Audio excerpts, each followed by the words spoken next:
Okay. Yes, yes, I can But see I'm you. having difficulty now. Okay, thank you. I'm having difficulty seeing anybody again. Gosh. Okay. But if you can see my screen, I think we'll just run. So today, so sorry once again, and that will need me to rush because I'm told we don't have so much time. So I'll just have to do snapshot sharing. Once again, thanks to those who joined in last week. Thanks for coming through. Thanks for being part of the class. Ideally, this is something we need a minimum of 2 hours for, but then we won't have all of that time. Just a recap last week, just like some people have shared, we looked at personal value. How many people can remember the definition I gave to values? Very short and simple definition, concise definition. How many people can remember that?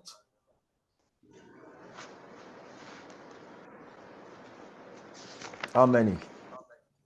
Who is talking to me? Yes, yes, Go ahead, yes. please. According to you, say that value means usefulness at a required time. Very good. Excellent. Excellent. Thank you for that. So, Thank you, sir. in other words, timely usefulness. Timely usefulness. That's value. So, something Yes, that was useful yesterday, but it's no longer useful now, it has lost its value. So, it has to be yes, useful. It has to be with time, as it were, within that time. All right. So, once again, thanks to the organizers of this amazing initiative, this impacting initiative. Thanks to all the various parties who are involved, and thanks to the participants, you, our friends, who are also participating in this wonderful initiative. I'm happy to hear that a number of people are already getting value. You know, not just from the class of last Friday, but even all through the week. All those activities have been giving us opportunities to learn. Thank you for coming through, and thank you for also giving us your feedbacks. All right, so we'll move. So last week we looked at introduction to your personal value, identifying your unique value proposition, building your own professional network, collaborating with others, setting and achieving goals. Okay, so let's quickly take a look at this image. Take a look at this image. I like minimum of two people to quickly talk to us. Even though I know we don't have so much time, but we can still exercise our minds. What does this say to you?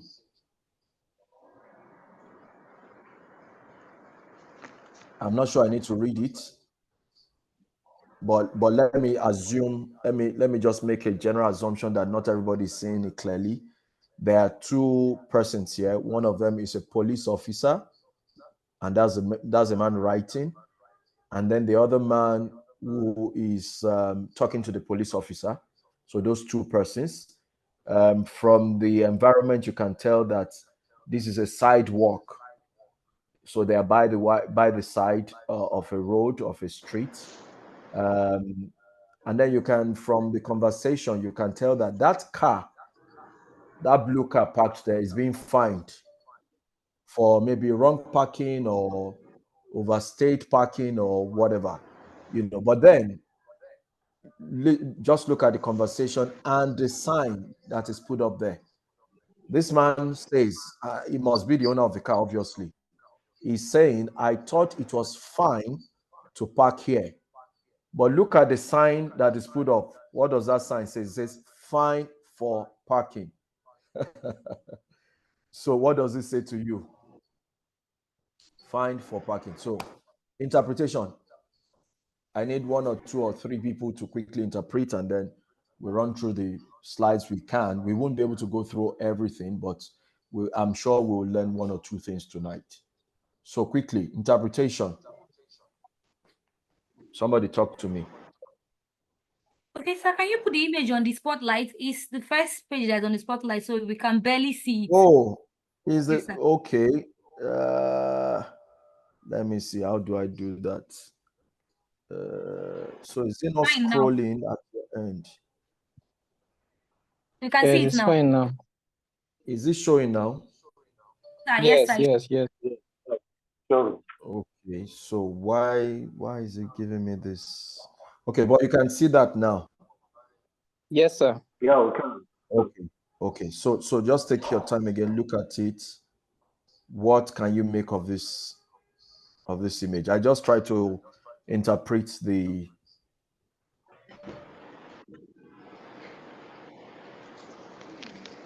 I just try to interpret what the picture, but what can you make of it? What can you deduce from this?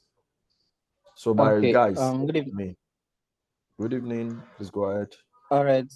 Okay, so from my own interpretation, the owner of the car made an assumption that it was okay for him to park in that particular place without observing the surroundings, know if there was any road sign or any notice that permits the legality of parking the car there. So he just did it of his own accord, just assumption. Meanwhile, the law enforcement officer came and is fining him for disobeying the law and order.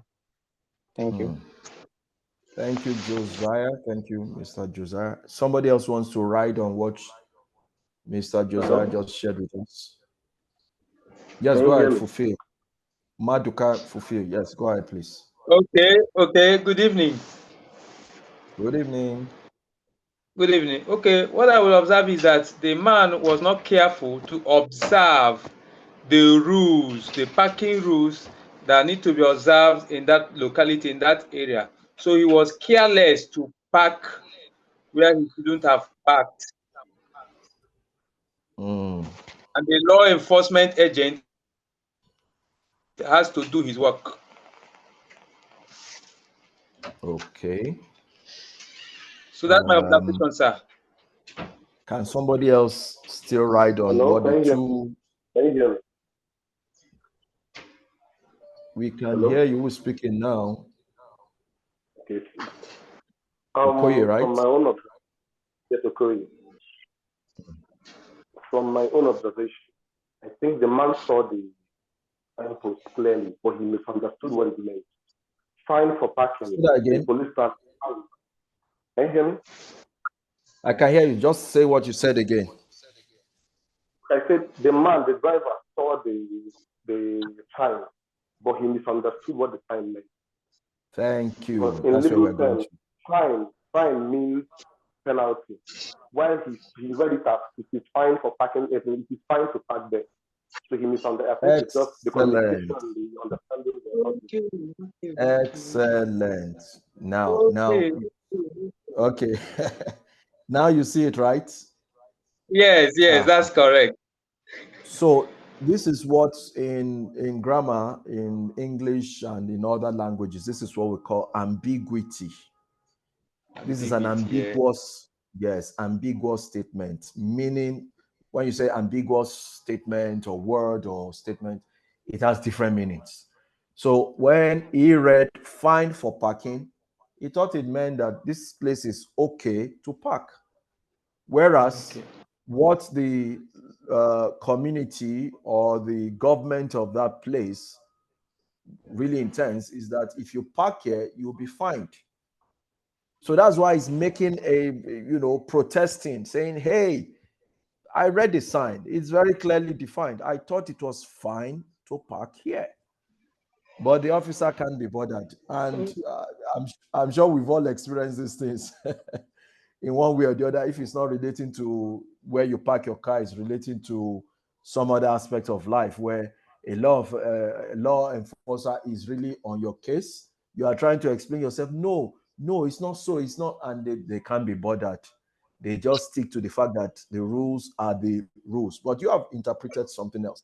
At times, it has nothing to do with the police. It's just between two friends. At times, it's within a family. At times, it's within a community. They are saying different things. Now, I just shared this to show us one of the major causes of what? Of conflicts. And what we want to see how to address tonight as much as we can is conflict and issues relating to conflict. Unfortunately, I'm moving my slides here, but it's not moving on the screen. Sorry about that once again. This didn't happen last week, but I don't know why what I needed to have done that I didn't do. Miss Blessing, could you guide me? Could you assist me? I need to be sure I'm able to. I want to show full screen. I don't want to be showing the ones by the sides, but at the same time, I'm stuck. Maybe I should go back to the settings here. Yes, I'm sharing screen. Remove spotlights. Okay. Hopefully I'll make progress now. Hopefully. I don't think there's any progress. Okay, I'll just stick with using this, sharing it like this. So we just want to understand conflict and its causes. So let's go to this first slide. And why is this important to us anyway?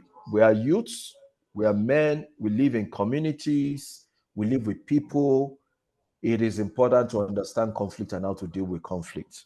So first and foremost, what is conflict? There are quite a number of definitions, quite a number of definitions, different schools of thought, but in simple terms, conflict is defined or can be defined as a clash between individuals, between groups, between people, arising out of a difference in thought process, attitudes, understanding, interests, requirements, and even sometimes perception. So that's one definition. Another, by way of extension, says a conflict results. This is talking about the results, the outcome of conflict, results in heated arguments, at times accusations, at times allegations, physical abuses, and definitely loss of peace and harmony. I don't think anybody would define conflict better to a Nigerian. In all parts of Nigeria, we've had conflicts over the years. So if you want to look at it at community and societal level, every part of Nigeria suffered from one form of conflict or the other over time. Okay, now, next slide. Still defining conflicts. Conflict, by the way, is an inevitable fact of life, meaning that it cannot but happen, it must happen. All right? It is born out of differences and will arise in any situation where people are required to interact with one another. It definitely will happen. Conflict is generally regarded as an impediment to progress. However, now pay attention to this, don't forget this. It is not always a bad thing. I'm sure somebody will be shocked now. Conflict is not always a bad thing. It can be a creative force for an organization when managed effectively. So generally in organizational development, we don't see conflict in all cases as an evil thing. Let me put it that way. At times, conflict is necessary to help us see what we are not seeing, to help us discover things we have not discovered, so that we are now able to come up with solutions that will help us to address things better. I hope you are following me. So at times, conflict is that requirement, is that resource, is that raw material we need to actually make progress. So it's not in all times that conflict is an impediment to progress. So take, for example, you have, and there are quite a number of examples in business space. We've had examples of two people who came together to do business, but they had to part ways, and then they started doing businesses. They had their own individual businesses and they started doing better than they were doing before. We've had those kind of examples. We've seen it in the banking industry. We've seen it in manufacturing, even in this country.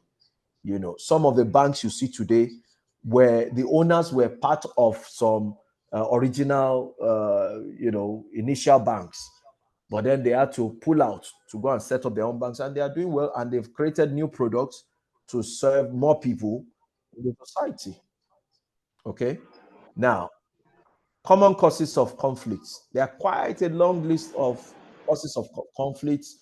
You will even see some schools of thought will just list 4, some will list 5, some will list 7, and so on and so forth. But common causes of conflicts. Number 1, communication problems.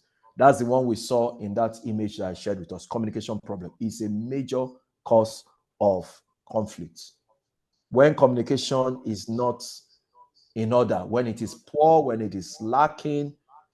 So it could be either of the two major types of communication problems. Either it is poor, meaning that maybe the right language is not being employed, the right gestures are not being employed, the right tonality is not being employed, and so on and so forth. The right channel is not being employed, or that there's no communication at all. But in case you do not know, you should know that even no communication is a form of communication. I'm sure you've heard the statements, why are you keeping me quiet? Why are you keeping me quiet? You are just keeping quiet. So even no communication is a form of communication. Imagine between husband and wife. The wife is ranting. She's complaining about this, complaining about that. The man just quiet. She's taking it as a form of communication. That's why the fact that the man is not saying anything is still a form of communication. So I'm just expanding on that. Then another common cause of conflict is incompatible goals. You want to go to the north, this man wants to go to the east. Incompatible goals will bring about conflict. Another very common cause of conflict, limited resources. Limited resources. We can't begin to expand on that. Time will fail us to expand on that. Once there are limited resources, there'll be issues, there'll be tension. By the way, another word for conflict is tension. Another common cause of conflict, moral conflicts. On the basis of morality, me, I don't like this, you don't like that, this is my principle. What means a lot to me does not mean so much to you on the area of morality. Maybe for me, you must put off your shoes before you enter my room. For you, it does not matter. You can put on your shoes and enter anywhere. That alone can cause conflict. I wake up in the morning, I want to pray first. You wake up and you want to greet everybody. How are you? How are you? You want to check up on everybody. And for me, you are greeting me, and I'm not in the mood to greet. I just want to be on by myself. Even that can cause conflict. So I'm just giving us examples. So that is talking about moral and value conflicts. Personality clash too. Personality clash can cause conflict. So you have instances where somebody is a choleric. I don't know whether I mentioned the personality types last week. I think I made a mention. You have choleric, you have sanguine, you have melancholic, you have phlegmatic, according to Tim LaHalle's school of thought. So personality different can cause clashes. At times too, when you have the same type of personality, there can be conflicts. So take, for example, somebody is very choleric. You know what we mean by choleric? Choleric are those people who are strong-willed. They want to get the goals achieved now.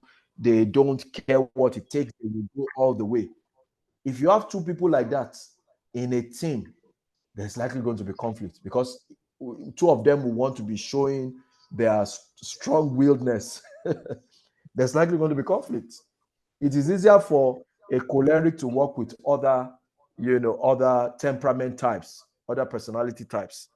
But when you have choleric, this one is choleric, that one is choleric, in one small team of 5, all of them are cholerics. They will likely have conflicts. Expectation differentiation too.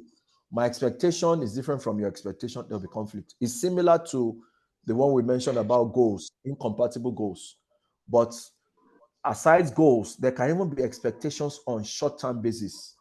There are things you expect of me based on how you've seen me or how you've known me or what you've heard about me. And then I'm not meeting that expectation. It can bring a disappointment, and then all of a sudden conflict arises. Esteem needs, yes, those two can cause conflict. Esteem, we mean status, we mean respect. There's a way I expect you to respect me. Take, for example, from the Yoruba culture where I come, most Yoruba men are expected, men are expected generally to take a bow or even prostrate to their elders, while the young women are expected to do what? To go on their knees.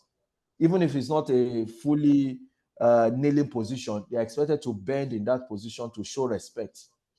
It is how those people in the Southwest are raised and trained, which may not apply to other areas of the country. Now, imagine you going from Igbo land, from Anambra, and then you go to meet another, and you don't understand their culture.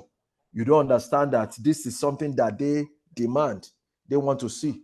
And you get there, you stretch your hand to greet the man and say, "How are you, sir?" Even though in your mind you are fully respectful, but the man still counts it as what? As a disrespect. Even if he does not speak, in his mind, he's looking at you and saying, "This boy is very disrespectful." Conflict has started. I can go on and on. Let's move because of time. So unresolved issues too. If there are issues that have been put in the parking lot, that it's not all issues that must be swept under the carpet. There are issues you sweep. You just say, "Let it slide. Let it go." That matter. I don't come out hand. But then it's probably an issue that is of importance to somebody. By the time you revisit that matter, conflict arises because they'll say, "Yes, last time you refused to attend to my issue. Now look at it."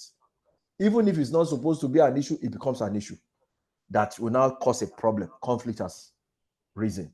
Then number 9 is organizational structure too. So this is more applicable to and you see, it's not even limited to organization, company. This is also a factor in our various societies and communities. So if we don't understand the structure, we don't understand the hierarchy, we don't understand the seniority, for example, who is who should be regarded, who should be placed in the front, who should sit at the back, maybe what's it called, the monthly meeting, the association meeting, who is supposed to be given the opportunity to speak first, who should speak last. Those things can cause conflict. Unclear definition of responsibility, similar to what I just shared. So when definition is missing as to who is responsible for what, then there'll be problem. There's a saying that there's no definition, there'll be deviation. Where there's no definition, there'll be deviation. So when you have responsibilities not clearly defined, you are the one to handle this, you are the one to handle that, you will face this, take care of the room, you take care of the living room, you take care of the dining, you'll be in the kitchen with your mother. And when those things are not clearly defined, there'll be conflict, even in a home. Also, resistance to change. When people are resistant, that's why I wrote it like that. When people are resistant to change, there'll be conflict. Some people want to move forward, let's make progress. Some other people are saying, "No, this is how we've been doing it. This is how our parents taught us. This is how we'll continue to do it." Let's move because of time. So, types of conflict. By the way, you can interject questions, but however, because of our limited time today, I would advise that we just leave all the questions till the last slide. Like I said, I just want to focus on some of the key issues today. We won't be able to expand on all the various aspects of conflict resolution and peace building. Types of conflicts. You can have intrapersonal conflict. Very funny, eh? By intra, anyway, let me quickly explain the two words, these two prefixes. Intra, whenever you see intra, it means within. But when you see inter, it means among. So inter deals with two or more entities.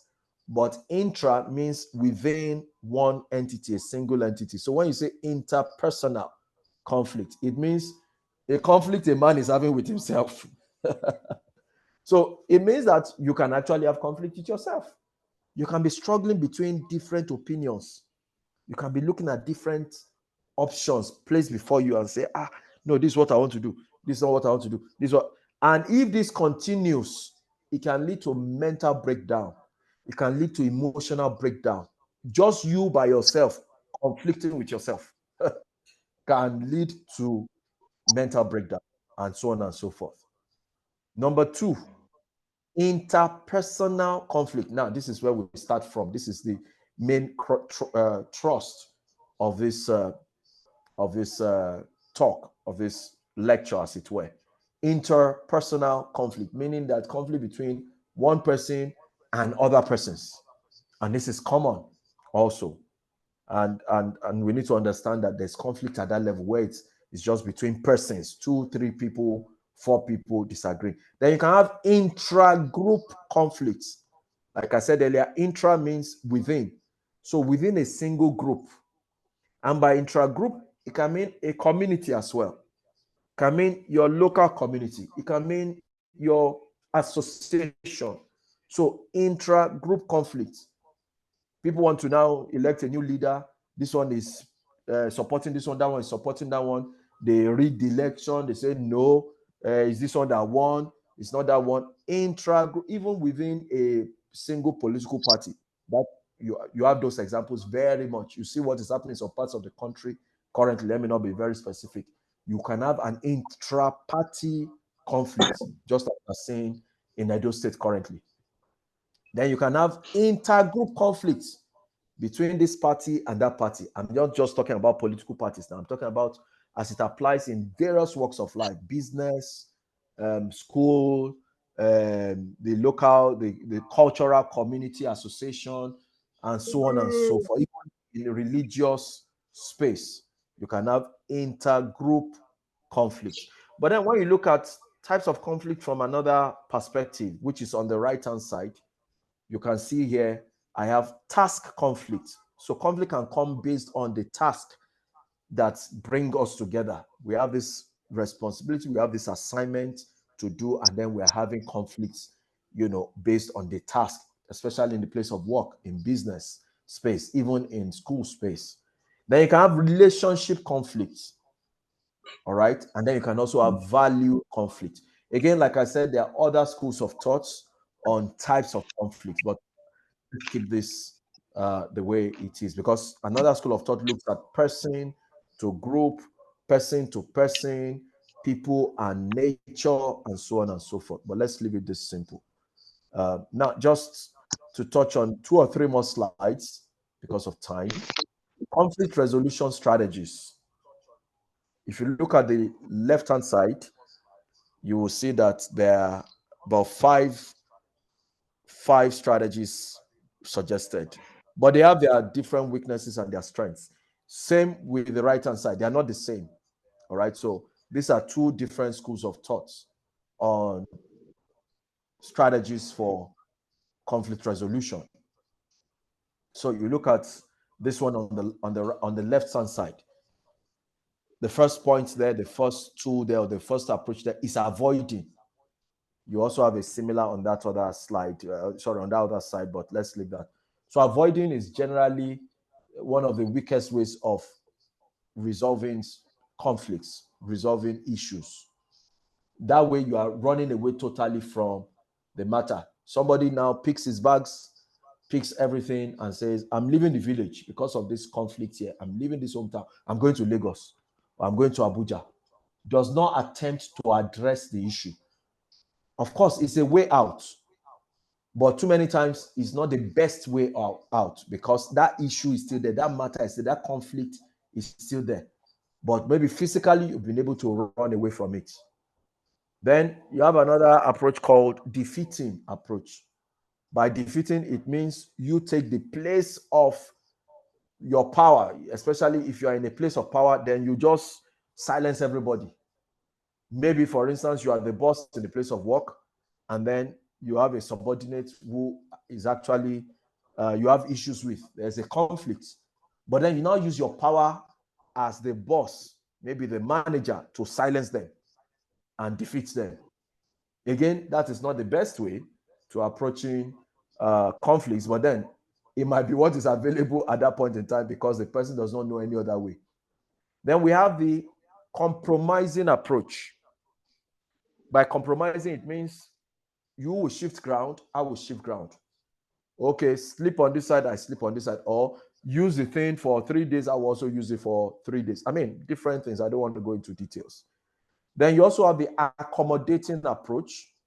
That's where you are willing to, just allow them have their way, have their say. You bring them in, you permit them, and you let go of certain things. It's similar to compromising, but in the accommodating, it is that you are now seeing values in what you are embracing their own values and making it your own values as well.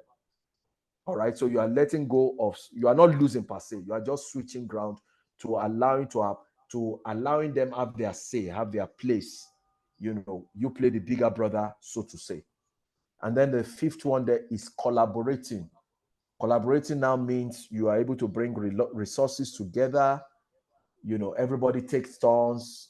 There are quite a number of things involved in this. We won't be able to go into detail. So if you look at it on this, look at this diagram on the other side too, you will see that there's some similarities. It talks about competing. Competing is similar to defeating here. That is where somebody eventually wins and then the winner takes all. So it's very similar to defeating. And then you have avoiding, which we mentioned earlier in this place too. You see that one is walking away totally.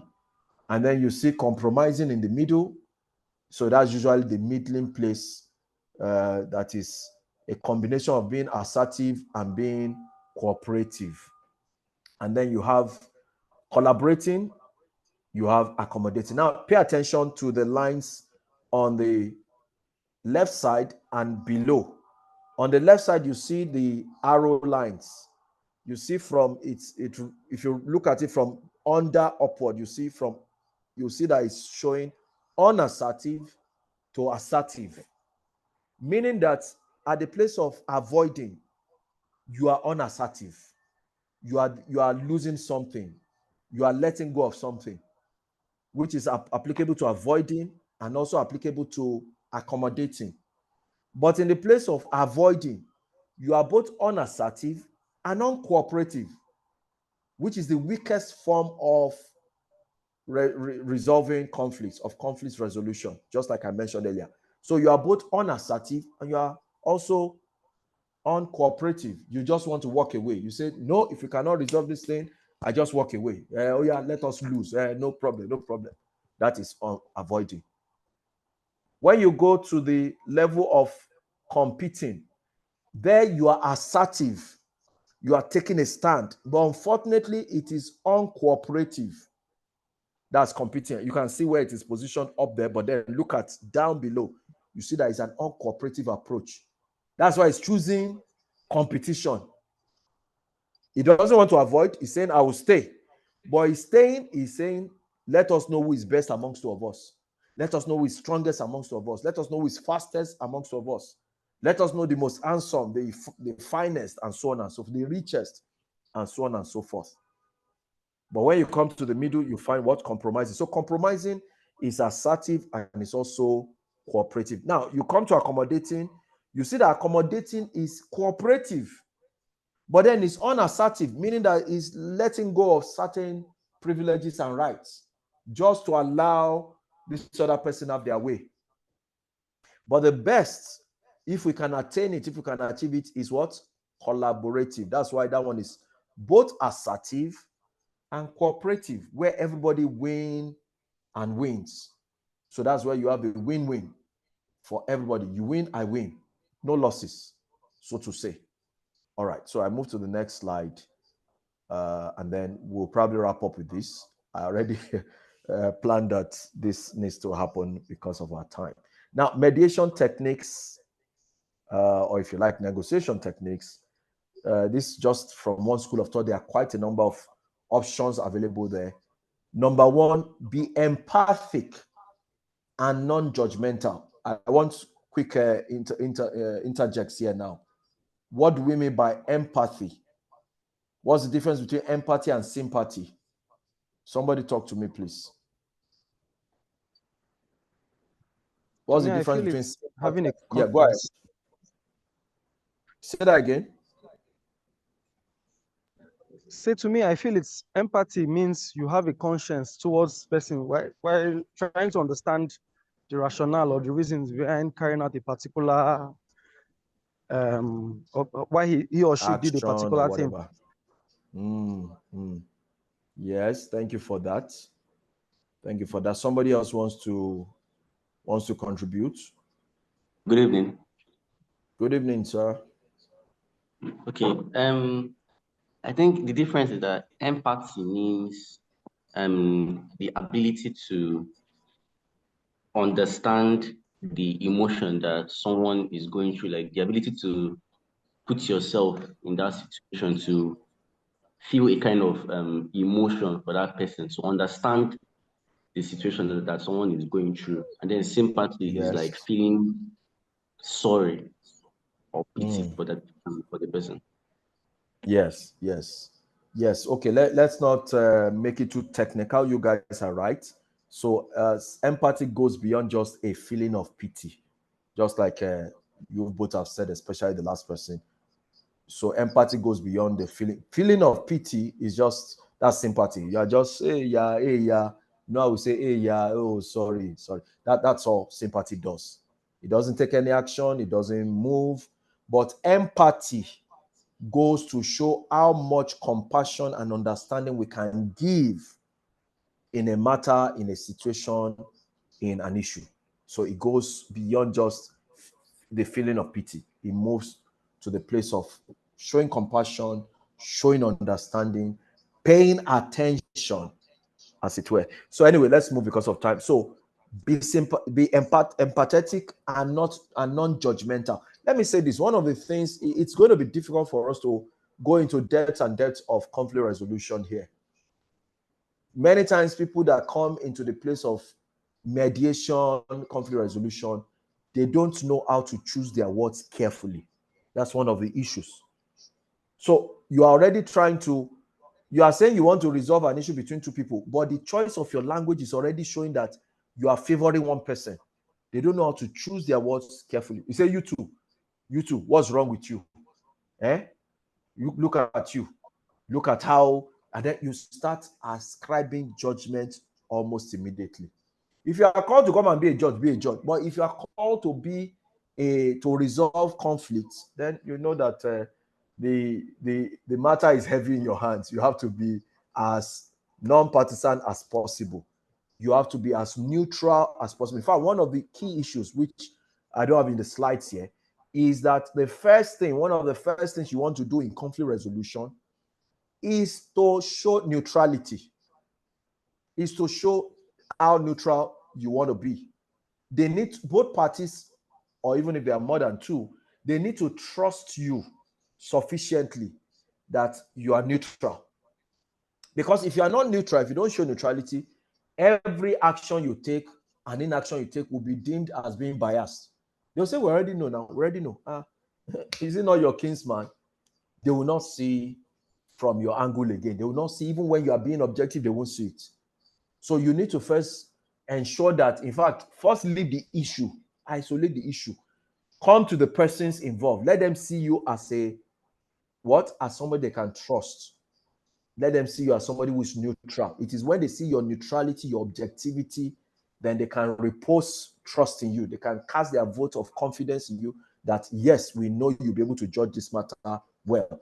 That's why when somebody is in a situation, the person has offended, or we need to seek the person to be on our side, we'll say, let us seek for somebody who this person respects or who this person trusts, and use that person to talk to them. Let me move because of time. Respect personal space. That's one of the steps you must take. Respect personal space. Don't eat into their space. And when I say space, I'm not just talking about physical space. Their mental space, their emotional space. Don't try to prove to them, I know what you are thinking. I know what is going on in your mind. No. Don't be a god over their lives. Don't turn yourself to their consciences. No. Respect their personal space. How they see it, allow it. Number 3, use non-threatening, non-verbal communication. So don't sound like you are putting a threat. Say, hey, if you don't choose this part of peace, you know what will happen to you. No, you are trying to resolve a conflict. The moment you are going in that direction, you are using that threatening approach. Then that person will likely put up a defense to defend their tough and say, okay, do your worst.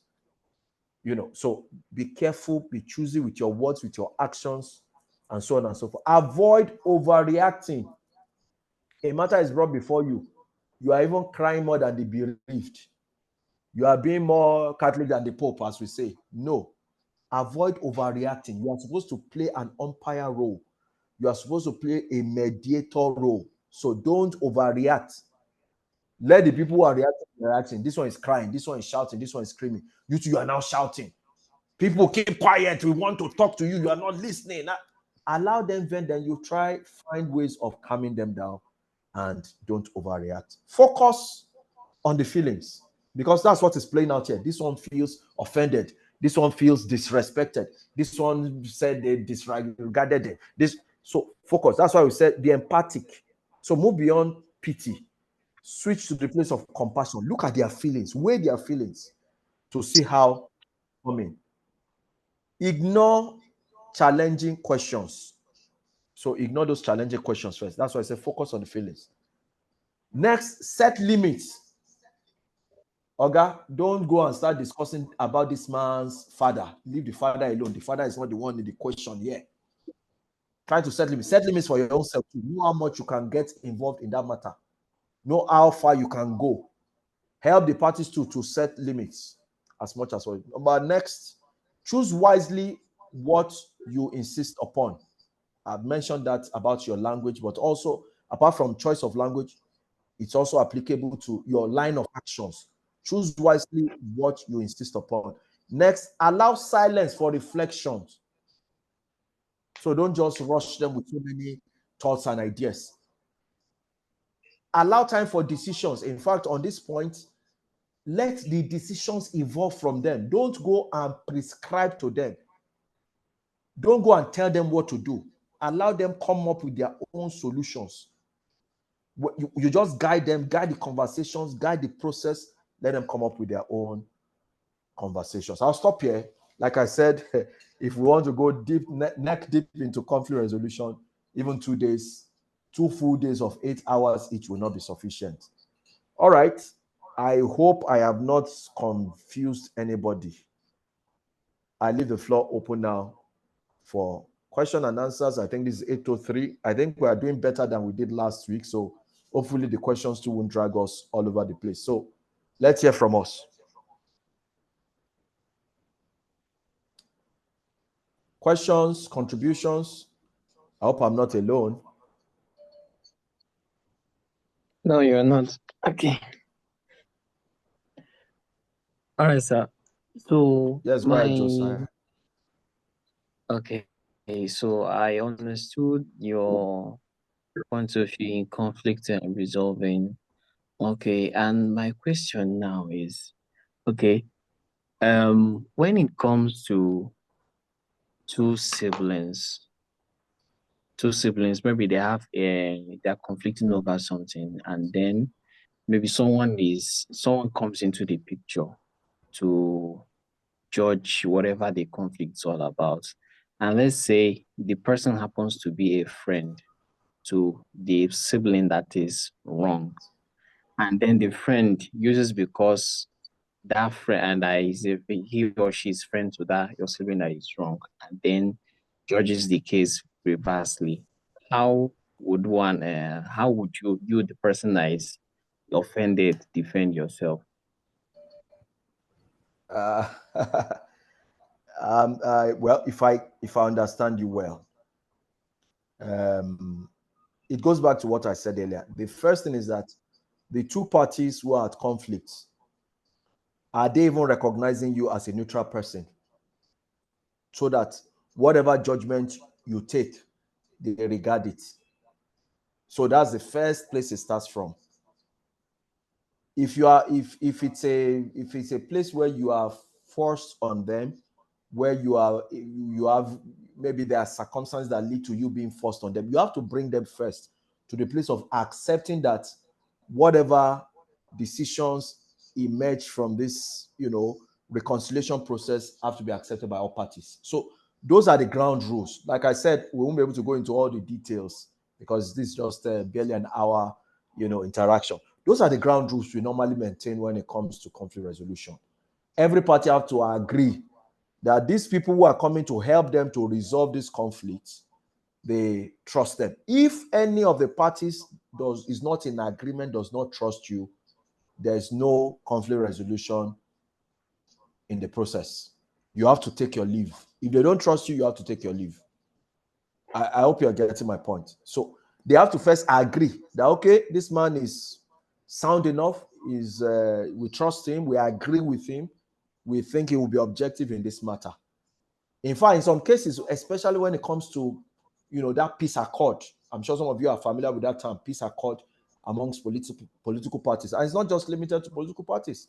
It's also applicable among communities, and factions, and so on and so forth. So that signing of peace accord bounds everybody to the fact that whatever we come up with is what it is. No party here will say, no, they are not in agreement again. And they all sign to it. And that is because they're also looking at the credibility of the umpires. Permit me to use the word umpires. Of the mediators. They are looking at their credibility. So that's the first thing you need to ensure that is in place. Is this person who is coming to be the umpire, to be the... Well, let me not use umpire so that it doesn't sound like a competition. Let me use the word mediator. This person is coming as a mediator, as a conflict resolution expert. Is he trustworthy?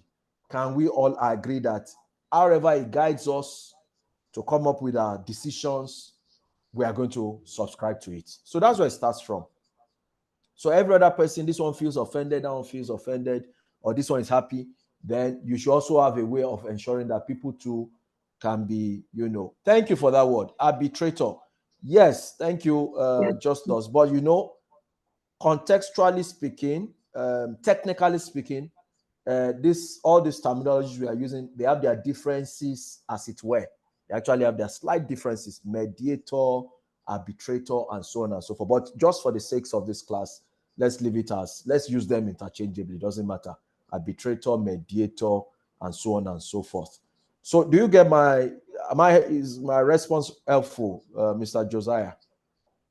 Yes, sir, it is. Thank you. Thank you very much. Any other question before we wrap it up? Yes, good evening, sir. Good evening, sir. Yeah, please, sir, I want you to throw more light on this value conflict. When you talked about types of conflict, the value conflict. Value conflict. Yes, let's go back to value conflict. So I put them together. Another one of the sources actually separates moral and values, but for me, I just put them together in our context. Let's assume that they mean the same. By value conflicts, what are the values you uphold? Take, for example, punctuality. For you, we want to have a meeting, you must be there on time. Somebody else does not care, will make excuses. Maybe they actually care, but they are not disciplined enough to manage their time to be punctual. They will always come late. So punctuality for you, I'm just using you as an example, punctuality for you may be a high value. That, guys, let us come on time. Let us finish so that we start on time. We finish on time. Everybody goes home and attends to other things. But some other person, they come late. And you have seen repeatedly that is their pattern. It is so bad that you cannot even make an excuse for them. You say, this is his pattern. This is how he comes late. Do you get it now? That's an example of a value. So once people are not, we all say we want to come early. This one does not come early. That one comes 5 minutes later. That one is coming 30 minutes later. The other one is not even showing up. The one that is even coming late, it does not see it as a serious issue to do or to send an apology, to say, oh, guys, I'm running late. Oh, please give me 5 minutes. I'll be there. So differences around punctuality I'm just using that as an example, can bring about conflicts. Because we are not able to start on time, we're not able to finish on time. Or even when we want to still finish on time, we're not able to address all the issues that we need to address because we didn't come on time. Hope that is helpful. Yes, sir. Yes, sir. Yes, and by extension, you can apply that to other areas of life, other areas of other values. I mean, there are quite a number of other values. Some will say cleanliness is a key value for them. Some are welfare is care is a value for, so on and so forth. So once there is a clash, Some other persons that you want to work together, you want to be in a team together, for instance, you want to go together in the same direction. They don't have your own set of values. It may not even be. Now, let me clarify this. You may have personal values that are not necessarily needed for that team. For example, cleanliness may be a personal value for you. It may not be required for that team, for that work in that team, but maybe punctuality is required. Okay. Are you getting it? Yes, sir. So all of us must come on time so that we can move on time. The bus has to move. We are traveling to Lagos. The bus has to move latest by 5:30 a.m. And then some guys are coming late. And you are wondering what's going on. And it gets you worried. So you get the picture. Okay. All right. Maybe we can take just one more question, one last question, if our hosts, our organizers permit us. Just one more. But while we're waiting for that one more, if there's any other, look at this slide again. I put on this other side, listen well. For you to be able to effectively negotiate or mediate or arbitrate or resolve a conflict, you have to learn to listen very well. It is a basic requirement, a basic skill you must learn. I'm not just saying hearing, I'm talking about listening, leaving everything, paying attention to the details of what they are saying so that you can draw inferences. There are things people will say at times they want to paraphrase and then, go back to that point. That point you made. Is that how it is? Is it once it happened? Did it happen twice? Listen well. Because you see, when you listen well, you see the underlying issues. You might be able to help the parties to discover the real problem other than what they are focusing on as a problem. What they may be focusing on may be the symptoms and not the problem. But you listening well may be able to help them discover that, oh, this is the actual problem. Oh, I didn't know. Then all of them will now start saying, I didn't know. Look at that picture we looked at earlier. We now saw that communication is the real problem there because of ambiguity, because of ambiguous, meanings that came out of just one statement. Policeman can't be bothered because that's the law. But he's not seeing the fact that this man does not even understand what we wrote. The man too is saying, hey, this is what I'm saying now. What are you doing? Why are you giving me a fine? All right. So I think that's that. All right. Do we have one last question or one last intervention and then we can wrap it up? Anybody else? Okay, so I would ask, sir. Yes. Who is talking to me? Sir. Yes. Maduka. Okay, Mr. Maduka, go ahead, please. Yeah. Please, how do we resolve this value conflict when we begin to experience it in our maybe organization or family anywhere? How do we resolve it? Wow. How do we resolve value conflicts? Okay, so the first thing is that you need to bring everybody, all the parties, to understanding that the problem we are dealing with is values. Because many times, people do not even know that it's values that are the issues. They first focus on symptoms.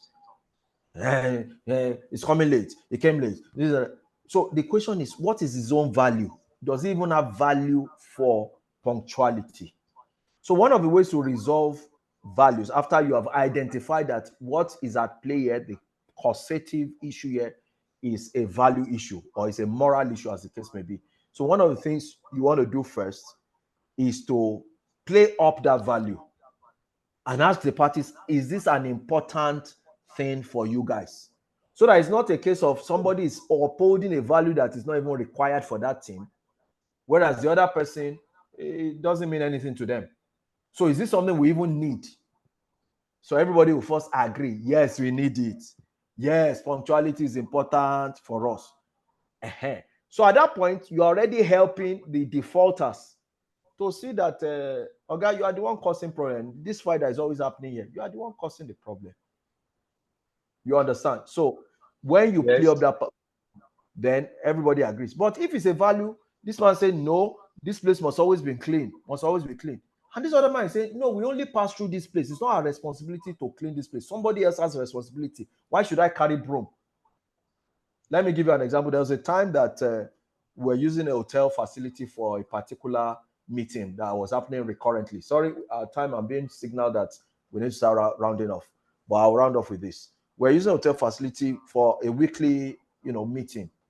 And then some of the people will come in and go and get the brooms and what have you of the hotel around anywhere they can find and start sweeping the place. And so I got offended. I said, no, we have paid for this service. We should get what? We should get service. So Okay. want to be carry broom. That one said, no, it doesn't mean, I don't like to see this place dirty. We have to come back to understand the fact that we have to have that meeting amongst us. Say, we have paid for this. So let's hold the hotel accountable. Hotel manager on duty. Please, every time we come here, this place is always dirty. Is this something we need to do by ourselves? So which we have to use, diplomacy to approach it. Because we're also getting what's it called? Discounted rates for the use of the space. So, but we have to approach it to say, hey, is it because we are getting discounts? Should we be sweeping the place ourselves? And then they said, no, they are the ones who are responsible for sweeping. We said, then sweep now, so that we will not be fighting amongst ourselves over what is not necessary. So, like I said, once you define the value, you play it up. Is this something that is necessary? If it's not necessary, then let's stop minoring on minor things. Sorry, let's stop majoring on minor things and minoring on major things. So for me, that person, those my colleagues that were picking up the broom to sweep, it's a misuse, it's a use of energy. Let's channel our energy towards other important values, not to be sweeping the place. Does that make sense? Yes, sir. Yes. So final word from me before I allow Blessing to take over.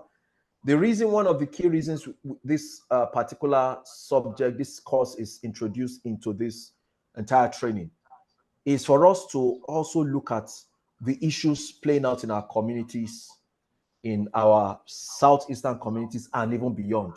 So let's escalate it beyond just interpersonal, between siblings, between friends, to our how can we help as young people to shape the direction of things, to change the narrative around the conflicts happening in our communities. As you have heard, I'm sure you would have heard over and over again, that some of the fights we fight in our communities against maybe federal government, for example, we are the ones hurting ourselves. The ones we are even calling our enemy is not even in the picture. Whereas that enemy may not even be, is a perceived enemy. So how can we help to redirect things, to bring about peace in our communities, in that locality? What can we do to bring about mediation, to bring about arbitration, like somebody said, to resolve the conflicts that are going on in our various societies? Thank you for listening. I wish you the best, and see you next week, Friday. Thank you very much, sir. Wow.